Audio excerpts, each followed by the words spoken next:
सुप्रभात, good morning. सीधा सौदा के आज के इस वेडनेसडे एडिशन में आप सबका स्वागत है। थोड़े बहुत बढ़िया क्यूज है। गिफ्ट निफ्टी पहले दिखाई है, 200 पॉइंट का गैप है। मजबूती के साथ शुरुआत करेंगे ऐसे इंडिकेशन। हालांकि ऐसे कुछ इंडिकेशन कल सुबह थे, पर पूरा मोमेंटम फिजल आउट हो गया था और हम जाके फाइनली ऊपरी स्तरों से 400 पॉइंट नीचे लाल निशान में बंद हुए थे। तो थोड़ा सा मार्केट थोड़ा सा प्रिकेरियस लेवल्स पर है, थोड़ी सी रिकवरी फ्रेजाइल है, ये सब सच है, इस बात का ध्यान रखिएगा। पर आज सुबह की समीकरण ठीक है भाई। यूएस में 3 दिनों के प्रेशर के बाद मजबूती थी, 3/4 से 1% तीनों बेंचमार्क्स बढ़त के साथ खुले, कामकाज किया, क्लोज हुए। आज सुबह के फ्यूचर्स फ्लैट हैं, तो हैंडओवर यूएस से ठीक है। और आज सुबह एशिया मिला जुला था, लेकिन बीओजे के डिप्टी गवर्नर की कुछ स्टेटमेंट्स के चलते कोई निकई लाल से अब हरे में, और लास्ट मैंने देखा तो 3%, 2.5-3% मजबूत हो गया था। तो थोड़ा सा एशिया का मूड वो बीओजे के गवर्नर साहब का, डिप्टी गवर्नर साहब के स्टेटमेंट सुधार रहे हैं। हालांकि उन्होंने ऐसा कुछ भी नहीं कहा है, लेकिन क्या है, जब बुरे हाल हो तो कोई भी रिलीफ, कोई भी टोन जो है उम्मीद की किरण जगा देती है। तिनका भी सहारा बनता है। बस एग्जैक्टली उस तरह का मूड है, इसलिए बहुत फ्रेजाइल है सब कुछ, ये ध्यान रखिएगा। लेकिन पिच दिखाइए, स्टेडियम दिखाइए, क्राउड ग्राउंड दिखाइए, सब कुछ रेडी। ये बीच में तो ओलंपिक कमेटी का फोन आया था कि आप लोग ये बंद करो क्योंकि हमारी साइड ट्रैक्शन ज्यादा नहीं आ रहा है। अब तो हमारी नेगोशिएशन चल रही है कि इसको भी वहीं ले जाएं ओलंपिक में। इसी पिच पर गोल्ड जीतेंगे। पिच तो ठीक है, सख्त दिख रही है, धूप भी निकली हुई है, स्टंप्स का शेड भी दिख रहा है, बढ़िया। क्या मोड है? पिच आप ये कह सकते हैं कि आज न्यूट्रल है, कोई ऐसी बुरी खबर या कोई ऐसी अच्छी खबर, दोनों नहीं है। तो 2-3 दिन से जो बहुत पिटाई उटाई हो रही थी, तो उस पर कल यूएस मार्केट ने थोड़ा रिएक्ट किया। हमको लग रहा था कि जिस तरह से ओपनिंग दी उसने, बहुत बढ़िया ओपनिंग दी थी, बहुत तेज़ी हुई, पूरा बाउंस हुआ, लेकिन आखिरी घंटे में फिजल आउट हो गया थोड़ा। फिर भी 1% ऊपर बंद हुआ S&P, तो अच्छी बात है, वो ऊपर जाना भी चाहिए, क्योंकि इतने दिन से बिकवाली हो रही थी, तो लोगों ने आगे अपनी पोजीशन कवर की होगी, या बाइंग नहीं दिख रही है, कवरिंग ज़्यादा रही थी। तो अब मार्केट के सामने एक चुनौती ये है कि जो इतने दिनों में जिस कारण से उन्होंने इतनी सेल दी है, अब उसके अगेंस्ट जाके बाइंग किस आधार पे करें। कोई ट्रिगर भी तो होना चाहिए। ना कोई रिजल्ट है, ना कोई वैसा डेटा आ रहा है, ना फेड की तरफ से कोई संकेत हैं। अगले हफ्ते की बैठक हो जाएगी, इमरजेंसी हो जाएगी, वो सब खबरें गलत साबित हो रही हैं, होने की कोई संभावना दिख नहीं रही अभी तक। तो इसलिए मार्केट थोड़ा सा चला, उसके बाद रुका, फिर सस्टेन कर रहा है वहाँ पे। बैंक ऑफ जापान के जो बयान आया है उनका, बैंक ऑफ जापान के लिए वहाँ से, वो बयान इसलिए लोग अच्छे में ले रहे हैं क्योंकि ऐसा तो होता नहीं कि हर दूसरे दिन रेट बढ़ाए जाते हैं या हर हफ्ते बैंक ऑफ जापान की मीटिंग होती है। सबका एक शेड्यूल होता है, कितने दिन बाद मीटिंग होगी। तो इस बयान को उस कॉन्टेक्स्ट में आज देखिए कि ऐसा थोड़ी था कि आज फिर रेट बढ़ाने थे उनको, तो उन्होंने कहा कि अब नहीं बढ़ाऊंगा मैं, 45 दिन बाद ही अगली मीटिंग होगी। तो इसलिए इस बयान को कोई बहुत कॉन्टेक्स्ट में डाल के देखेंगे तो मतलब नहीं इसका। लेकिन अच्छी बात यह है कि कोई ऐसी खबर भी नहीं जिस पे मार्केट नेगेटिवली रिएक्ट करे। अब मार्केट को ये देखना है कि बॉस जो इतना ज़्यादा होप बना रखी है रेट कट को लेकर के, वो सब इन प्लेस अगर रहे सितंबर में। देखो अभी एक गड़बड़ फिर हो रही है, 125 बेसिस पॉइंट तक की कट की डिस्काउंटिंग लोग कर रहे हैं। फिर अगेन आप बहुत ज़्यादा होप बिल्ड कर रहे हैं, निराशा हाथ लगेगी, इसलिए वो नहीं करना चाहिए। तो शॉर्ट कवरिंग बाउंस बैक का एक माहौल हो सकता है, लेकिन मुझे लगता है राइस पे जैसे कल सेल हुआ था ना, आज लोग फिर पोजीशन काटेंगे। आखिर मुझे जियो पॉलिटिकल टेंशन की ज़्यादा चिंता हो रही है अब इन सब के अलावा। ये मिडिल ईस्ट वाला भयानक है वहाँ पे। अभी अपन फाइनेंशियल वर्ल्ड ज़्यादा फोकस कर रहे हैं, वहाँ ध्यान नहीं रहे, वहाँ ध्यान नहीं दे रहे, वहाँ ज़्यादा रिस्क है। आज सुबह में पढ़ रहा था, 2-3 रिपोर्ट्स हैं कि ईरान कह रहा मैं तो बदला लूंगा, कब लूंगा, कैसे लूंगा, मैं सोच रहा हूँ। तो मोमेंट में कर लिया होता तो कर लिया होता। नहीं, ऐसा नहीं है, ऐसा नहीं है। करेंगे वो। और इजराइल कह रहा कि मैं पूरी तैयारी करके बैठा हूँ और प्रीएम्प्ट भी कर सकता हूँ मैं। ये मतलब तुम मारोगे उससे पहले मैं मारने आ उससे पहले भी मारने। ये बयानबाजी ठीक नहीं है। पॉलिटिकल फ्रंट में इस तरह की बयानबाजी हो रही, छप रही अखबारों में। तो मुझे लगता है जियो पॉलिटिकल टेंशन, देखिए आपके पड़ोस में बांग्लादेश में क्या हुआ, मैं वही कहना रहा था, अपने पड़ोस का भी सोचना चाहिए। एग्जैक्टली। तो ये जो अनरेस्ट, लंदन के 20 शहरों में दंगे चल रहे हैं, लंदन करो, ब्रिटेन के, यूके के 20 शहरों में दंगे चल रहे हैं। तो पूरे दुनिया में जो सोशल अनरेस्ट चल रहा है ना, मार्केट इसको बहुत सीरियसली ले रहा है, और ये बहुत चैलेंजिंग सिनेरियो पूरे ग्लोबल है। इसको हल्के में नहीं लेना चाहिए। मार्केट को पीस चाहिए, शांति बनी रहे, बढ़िया काम चलता रहे। अब सब जगह उत्पात मचा हुआ, तोड़ फोड़ चल रही है, तो उसको भी मार्केट थोड़ा ना कहीं डिस्काउंटिंग लेगा अपने अंदर, तो वेट करना चाहिए थोड़ा। ऐसे में फिर डोमेस्टिक टूरिज्म सेक्टर बूम होना चाहिए। अब यूरोप पे जाने लायक तो है नहीं, एक्चुअली यूरोप मिडिल में ईस्ट जाओगे नहीं, कहीं यूरोप जाने जाओगे लायक नहीं है ना, इधर ही घूमो। यूएस दूर पड़ जाता है, यही घूमो। वैसे हो भी ऐसा रहा है, हो रहा है। रेट वेट देख के ही लगता है। खैर, आज के स्टॉक्स मेंशन कर देता हूं। पहला रखा मैंने AIA इंजीनियरिंग। कल मैंने सिम्फनी टीम से हटा दिया था। क्यों? कल बायबैक पे बोर्ड मीट थी, मैंने कहा बहुत चला हुआ है, क्या होगा, और सिम्फनी फट गया कल। बायबैक का प्राइस भी अट्रैक्टिव था, हालांकि क्वांटम मिनिस्क्यूल था, पर रिजल्ट भी अच्छे थे। अब AIA इंजीनियरिंग भी चला हुआ स्टॉक, खैर बहुत अच्छी पेडिग्री है, बढ़िया कंपनी है। इसको मैं, आप कहिए तो कैपिटल गुड स्पेस की कंपनी कर लीजिए, क्योंकि ये वो फैब्रिकेशन और इंजीनियरिंग का धंधा है।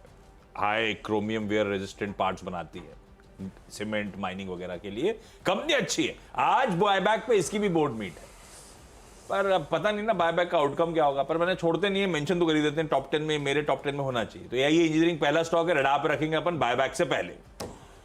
दूसरा PB फिनटेक, या अपन पॉलिसी बाजार के सिंबल के नाम से जानते हैं। नंबर ठीक लग रहे हैं, पर ये बहुत चला हुआ है। पिछले एक साल में PB फिनटेक का स्टॉक डबल हो गया भाई साहब। हाँ, अपने हाइस पे खड़ा हुआ, ऑलमोस्ट नियर हाइस के आसपास। पर ठीक है, नंबर्स ठीक है, इसीलिए मेंशन कर रहा हूं। बाकी स्टॉक की चाल देखेंगे दिन के दौरान। आय 52% बढ़ी, एडजस्टेड EBITDA बढ़िया 23 से बढ़ के 49 करोड़ रुपीस आया, 3% के मार्जिन बढ़ के 5% हो गए। घाटे से मुनाफे पे आ गई, 12 करोड़ का घाटा था, 60 करोड़ का मुनाफा हो गया। नंबर तो अच्छे हैं, ग्रीन रख दिया मैंने उन नंबर्स पे। गुजरात गैस, Q1Q देखते हैं गैस कंपनीज के नंबर्स अपन। आय 7.5% बढ़ी, मार्जिन अच्छा 13.7 वाले, इसको माफ कीजिए, लाल करिएगा, ये मैंने शायद हरा भेज दिया है। गुजरात गैस आय 7.5% बढ़ी, उसके सामने ऑपरेशनल वीकनेस है, उसके सामने EBITDA 9.5% गिरा, मार्जिन 170 बेसिस पॉइंट्स कॉन्ट्रैक्ट हुए, 13.7% वाले 12% पे आए। स्ट्रीट एक्सपेक्ट करा था मार्जिन कॉन्ट्रैक्ट होंगे, पर शायद 50 या 70 बेसिस पॉइंट्स की कॉन्ट्रैक्शन की बात थी, 170 बेसिस पॉइंट्स कॉन्ट्रैक्ट हो गए। और मुनाफा 19-20% गिरा है सीक्वेंशली। ऑपरेशनली थोड़ा सा चैलेंजिंग क्वार्टर, इसीलिए गुजरात गैस लाल में 3 हो गए। ओके, 3 अपने भी शुरुआत में। ब्लू स्टार पहला स्टॉक, और बढ़िया नतीजे इन्होंने पेश किए थे। मुनाफा 170 करोड़ है, सीजनली स्ट्रॉन्ग क्वार्टर, क्योंकि ये वाला सीजन वो वाला सीजन तो बेसी बहुत बिकते हैं, तो बहुत अच्छे नंबर है। और मुनाफा 170 करोड़ आया 83 से बढ़ के, तो इंटरेस्टिंग है नंबर। दूसरा PI इंडस्ट्रीज़, ये नंबर बहुत ही बढ़िया है। पोल था कि 24.2% का मार्जिन आना चाहिए, 28% से ज़्यादा का मार्जिन इन्होंने कमांड किया है, तो जितना अनुमान था मार्केट का उससे कहीं बेटर नंबर दिए हैं। प्रॉफिट में भी 17-18% की ग्रोथ है, और EBITDA 25% बढ़ गया। नंबर बहुत स्ट्रॉन्ग है। ल्यूपिन फार्मा कंपनी, गजब के नंबर कंपनी ने पेश किए। 77% मुनाफा बढ़ा है, 800 करोड़, 16% रेवेन्यू बढ़ा है, 5600 करोड़, मार्जिन 18 से बढ़ के 22% से ज़्यादा है। तो सारे अनुमान को बीट करने वाले नंबर हैं, एब्सोल्यूट टर्म में भी और मार्जिन में बहुत बड़ा जंप है। तो ल्यूपिन के स्ट्रॉन्ग नंबर, स्टेलर नंबर कहना चाहिए। 3 हो गए। ओके, लिंडे इंडिया, वो इंडस्ट्रियल गैसेस की कंपनी, गजब का बिजनेस, पर ये बहुत बढ़िया रीरेट हुआ है। खैर अभी तो ऑफ हाइज है, 9000 प्लस के लेवल देखे थे अपन ने, कंसोलिडेट कर रहा है एक बैंड पे। ऑपरेशनली नंबर्स अच्छे हैं, आय गिरी लेकिन उसके सामने EBITDA 12% चढ़ा, मार्जिन 22-23% वाले 28% पे पहुंच गए, इसीलिए ग्रीन करा। चंबल फर्टिलाइजर के नंबर अच्छे दिख रहे हैं, आय ठंडी पड़ी पर उसके सामने EBITDA 19% बढ़ा, मार्जिन 11.25 वाले 15%, 400 बेसिस पॉइंट्स का मोटा मोटी एक्सपेंशन, और मुनाफा 32-33% का जंप। ऑपरेशनली अच्छे नंबर्स पे इसको ग्रीन रखा। आधी टीम हरी थी, आधी लाल है। पहला लाल है इंडिगो पेंट्स, आय 6-7 सिंगल डिजिट बढ़ी है, 7-8% के आसपास। EBITDA 3.5% गिर गया, 17% के मार्जिन थे पहले, 180 बेसिस पॉइंट्स कॉन्ट्रैक्ट हो गए, 15 के करीब आ गए, और मुनाफा 15% गिरा। ऑपरेशनली थोड़ा सी दिक्कत एनवायरमेंट में है, वो रिफ्लेक्ट भी करती है। खैर इन सब पे 6 हो गए। बड़ी जल्दी बोल रहे हो। जल्दी बोले क्या? चलो अच्छा, मैं बोल फील में थे तो निकल गया बेहतर। गल्फ ऑयल के नतीजे आए। मुनाफा अगर आप साल दर साल देखेंगे तो फ्लैट आपको दिखेगा, 87 और 84 करोड़ आया, लेकिन क्वार्टरली साल दर साल अच्छे दिखेंगे, क्वार्टरली आपको फ्लैट नंबर दिखेंगे, लेकिन रेवेन्यू में अच्छी ग्रोथ देखने को मिली। 900 करोड़ की आई। देखिए ये वाली जो कंपनी है ना, एक बहुत ही स्टडी ग्रोथ पे ये कंपनी कंटिन्यूसली चलती रहती है, तो इसमें कोई बहुत तोड़फोड़ नंबर की उम्मीद रखनी चाहिए, लेकिन स्टडी ग्रोथ के साथ साथ कंपनी लगातार इम्प्रूव कर रही है। तो मुझे लगता है गल्फ ऑयल को रखिए ग्रीन में। GR इंफ्रा, इसको भी रखिए L1 बिडर ये घोषित हुए हैं। एक ट्रांसमिशन की स्कीम है जिसमें इरिगेशन प्रोजेक्ट तुमकुर में करना है इनको, तुमकुर कर्नाटक में है, तो उसके लिए L1 है, तो वहाँ पे रखिए ग्रीन में। और कोफोर्ज, इसको रेड में रखिएगा। एक अभी एक्सचेंज में हमने पढ़ी खबर आई है कि इनके खिलाफ एक इंडेमनिफिकेशन का नोटिस दिया किसी क्लाइंट ने, और ठीक ठाक रकम उसने डिमांड की है। तो इन्होंने जानकारी दी है कि ये 1 साल पुराना मामला है, कुछ बातें उनसे हुई थी, लेकिन वो फिर से एक नोटिस दी है उसने, और कुछ अमाउंट पे भी एग्रीमेंट हो नहीं पा रहा है, और काफ़ी बड़ा अमाउंट हो सकता है। तो कोफोर्ज को रेड में रखिएगा, देखते हैं मामला आगे कैसे पैन आउट होगा। कोफोर इसलिए मैं इसमें रख रहा हूँ रेड में। चलिए फटाफट एक छोटा सा ब्रेक, इसके बाद अगले 4 स्टॉक्स।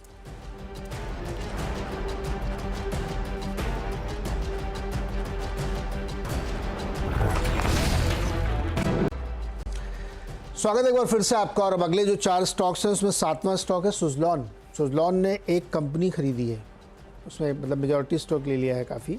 उसका नाम है रिनॉम एनर्जी सर्विसेज, जो ऑपरेशनल मेंटेनेंस सर्विसेज वाली कंपनी है, और इसका कई ऐसे राज्यों में कामकाज है जहाँ बहुत हवा चलती है, मतलब विंड पावर के लिए चाहिए ना, विंडी स्टेट्स हैं जो, और इसकी टोटल जो जिस पे काम कर रहे हैं कॉन्ट्रैक्टेड वैल्यू 2.5 गीगावाट की है।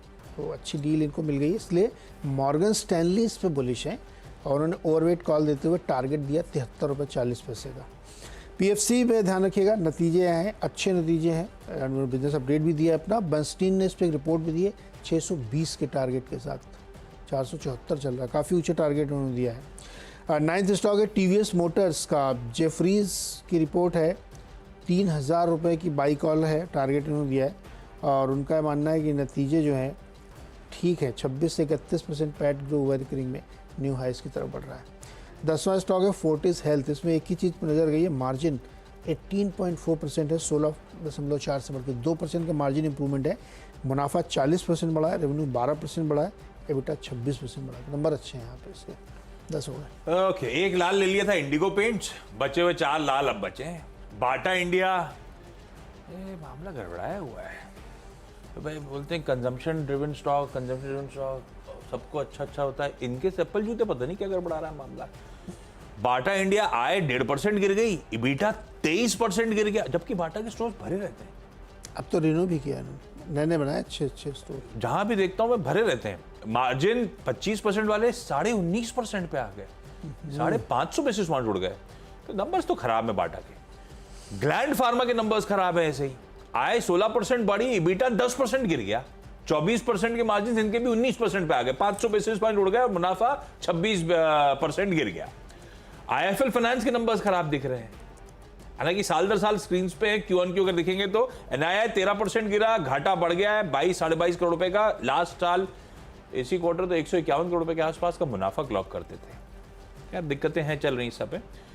ना सिर्फ बाटा और VIP तो खैर मैंने देखा है, VIP के दिन कंपटीशन ऐसा बढ़ गया है, आप किसी मॉल में जाओ, एरिस्टोक्रेट VIP जाने की शायद आपको जरूरत पड़े ना आज की डेट में। सफारी, एरिस्टोक्रेट, वो पता नहीं इतने सारे ब्रांड्स और ब्यूटीफुल सूटकेसेस, बैग्स, ये टॉमी हिलफिगर से लेकर न जाने कितने नाम मेरे तो याद भी नहीं है, भरे हुए हैं। इस तरह कॉम्पिटिटिव इंटेंसिटी है अनलिस्टेड स्पेस से। खैर VIP आय फ्लैट है, ट्रैवल टूरिज्म पिकअप हो रहा है, तो फिर क्यों आधा % आय बढ़ी। इबीटा उसके सामने 38% गिर गया, 12.5% की मार्जिन 7.5, असल में 12.7 वाले 7.7 है, 500 बेसिस पॉइंट इसके मार्जिन भी उड़ गए, और मुनाफा 93% वाइप आउट। तो इनके साथ बांग्लादेश का झंझट भी है, इनका एक्सपोजर है, बांग्लादेश फैक्ट्री इनकी बहुत बड़ी। ओहो, तो ये सब रडार पे रखिएगा, लाल रखें, लेकिन अब देखते हैं बाजार के मूड के लिए, सिर्फ खबरों के हिसाब से लाल हरे रखें। मैंने ब्रेक ले रहा हूं, 10 स्टॉक पूरे। ब्रेक के उस पर जब लौट के आएंगे तो इन टीम्स का एक क्विक रैप अप।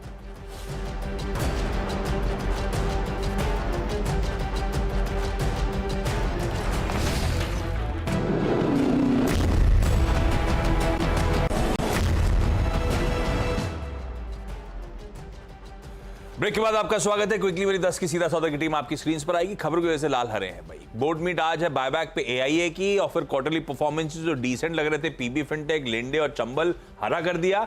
खराब परफॉर्मेंसेस पे कोई गुजरात गैस, इंडिगो पेंट्स, बाटा, ग्लैंड, आईएफएल फाइनेंस और वीआईपी लाल। चलिए नतीजों में ज़्यादातर फोकस किया। ब्लू स्टार, पीआई इंडस्ट्रीज और ल्यूपिन, ज़बरदस्त नंबर है इन कंपनी ने हर फ्रंट पे दिया। गल्फ ऑयल के स्टडी नंबर है। जीआर इंफ्रा को एक कॉन्ट्रैक्ट मिला है, कर्नाटक से L1 बिल्डर हुए। कोफोर्ज में एक नोटिस आई है, किसी क्लाइंट ने पैसे की डिमांड की है, कुछ इशू खड़ा हो गया था डेटा ब्रीच का। सुजलॉन ने एक एक्विजिशन किया है संजय घोड़ावत ग्रुप से। पीएफसी के नंबर अच्छे, मस्टिन की रिपोर्ट, टीवीएस मोटर में जेफरीज की रिपोर्ट बाइकॉल के साथ, और फोर्टिस हेल्थकेयर के नंबर भी अच्छे हैं। मार्जिन इंप्रूवमेंट देखने को मिल रहा है।